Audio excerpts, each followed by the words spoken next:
Hello bachcho, let's read the question. And the question says, in opuntia and other succulent plants, RQ is Opuntia and जो succulent plants होते हैं उनमें RQ क्या होता है। अभी यहाँ पे जो है वो दो टर्म्स है जिन्हें हमें डिफाइन करना पड़ेगा। एक तो सक्यूलेंट सक्यूलेंट प्लांट्स क्या होते हैं और दूसरा आरक्यू क्या होता है। ओके, एंड हमें नीचे जो है अकॉर्डिंगली ऑप्शंस दिए, सो हमें करेक्ट आंसर चूज करना है। सो इस क्वेश्चन का जो की कंसेप्ट है वो हमारे पास हो जाएगा आरक्यू, जो कि होता है रेस्पिरेटरी क्वेश्चन। ओके, सो इस क्वेश्चन का तो की concept of this question would be respiratory question. की कॉन्सेप्ट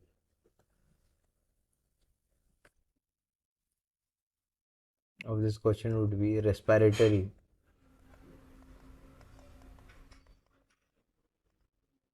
quotient.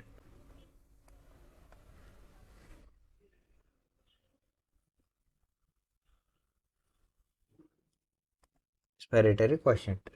ओके, अभी रेस्पिरेटरी क्वेश्चन जो है ये एक रेशो होता है जिसमें कि हम डिफाइन करते हैं कि volume of carbon dioxide evolve पर to the volume of oxygen consumed in respiration. Okay, ये रेशो होता है किसके बीच में, volume of CO2 carbon dioxide evolve, कितना प्लांट से कितना कार्बन डाइऑक्साइड जो है वो इवॉल्व हुआ है, to the volume of oxygen consume, कितना उस इवॉल्व कार्बन डाइऑक्साइड के कंपैरिजन में कितना ऑक्सीजन जो है वो प्लांट ने कंज्यूम किया है रेस्पिरेशन के दौरान। तो the definition would be it is a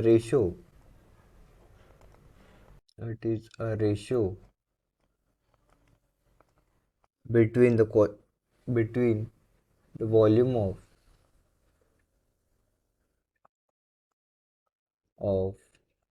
CO2 carbon dioxide evolve and oxygen consumed per the oxygen consumed, the volume of oxygen consumed। अभी रेस्पिरेशन के दौरान। ओके, अभी ये जो आरक्यू है रेस्पिरेटरी क्वेश्चन है वो डिपेंड करता है कि कौन से टाइप का सबस्ट्रेट जो है वो यूज़ किया जा रहा है, कौन से टाइप का सबस्ट्रेट जो है वो ऑक्सीडाइज किया जा रहा है रेस्पिरेशन में। Is it carbohydrate, is it protein और इज इट फैट। ओके, सो इन सब के लिए डिफरेंट डिफरेंट है आरक्यू। जैसे कि कार्बन डाइऑक्साइड कार्बोहाइड्रेट के लिए जो आरक्यू है वो हमारे पास है 1। ओके, सो रेस्पिरेटरी क्वेश्चन जो है उनका 1 है। प्रोटीन के लिए वो थोड़ा कम है जो कि 0.9। प्रोटीन के लिए ये है 0.9। एंड फिर हमारे फैट के लिए ये है 0.7। ओके, सो ये हो गया व्हाट इज आरक्यू। अभी सक्यूलेंट क्या होते हैं, सक्यूलेंट प्लांट्स क्या होते हैं।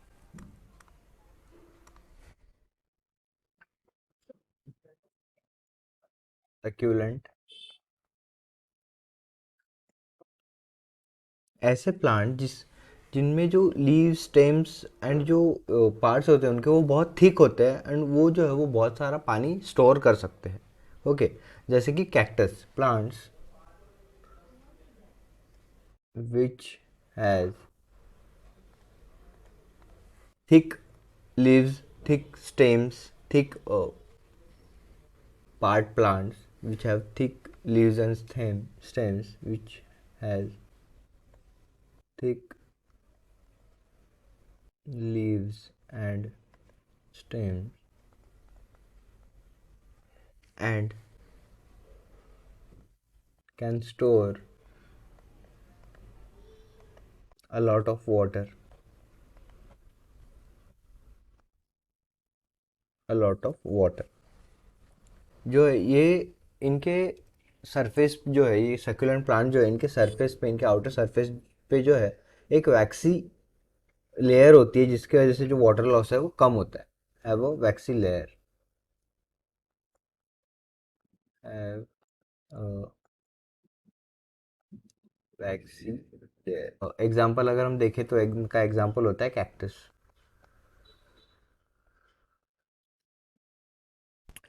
सो देखिए ये जो सक्यूलेंट प्लांट होते हैं, ये सक्यूलेंट प्लांट में जो रेस्पिरेशन होता है ये जो है ये at the time of night होता है, मीन्स इनके स्टोमेटा जो है वो नाइट में ओपन होते हैं. Stomata opens at night. And night में इसलिए ओपन होते हैं क्योंकि सकुलेंट प्लांट जैसे कैक्टस जो हो गए वो डेजर्ट में उगते हैं. एंड डेजर्ट में जो है वो पानी की बहुत कमतरता होती है. तो पानी की कमतरता होने की वजह से इनके स्टोमेटा रात में खुलते हैं, जब उस डेजर्ट या फिर जो डेजर्ट होता है वहाँ पे ठंडी रहती है. सो जो ट्रांसपिरेशन है वो कम होता है. ओके, सो ट्रांसपिरेशन लिमिट करने के लिए इनके स्टोमेटा जो है वो नाइट में खुलते हैं. ओके, सो इनका रेस्पिरेशन कब होता है? At night. Ration occurs at night. Okay. And इसकी वजह से क्या होता है, इनका जो फूड है कार्बोहाइड्रेट या फिर इनका जो भी फूड है वो इनकम्प्लीटली ऑक्सीडाइज होता है. इनके फूड का जो ऑक्सीडेशन है वो इनकम्प्लीट होता है. Incomplete incomplete oxidation of food. अभी इनकम्प्लीट ऑक्सीडेशन जो, ओके, सो क्या होता है इसमें जो ऑक्सीजन है वो कंप्लीटली जो कार्बोहाइड्रेट है उसको वाटर में और CO2 में जो है वो ब्रेक डाउन नहीं कर पाता. ओके, ऑक्सीडाइज नहीं कर पाता, इसलिए जो है वो इसे हम इनकम्प्लीट ऑक्सीडेशन कहते हैं. एब्जॉर्ब ऑक्सीजन या फिर oxygen is unable to completely break down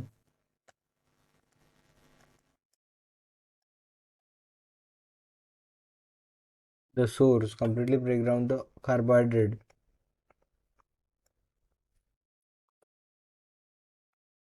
into carbon dioxide and water. तो इसलिए जो है वो CO2 जो है वो इवॉल्व नहीं कर पाता इसमें, क्योंकि इनकम्प्लीट ऑक्सीडेशन होता है. ओके, इसलिए जो RQ होता है, जो रेस्पिरेटरी क्वेश्चन होता है, वो जो है हमेशा ज़ीरो रहता है. RQ is always equals to zero. क्यों? क्योंकि जो CO2 है वो इवॉल्व ही नहीं हो पाता इनकम्प्लीट ऑक्सीडेशन की वजह से. तो अगर CO2 जो है वो इवॉल्व नहीं होगा तो जो RQ है वो ज़ीरो हो जाएगा. So the answer of this question would B option C, zero. I hope you understood it. Best of luck. Thank you.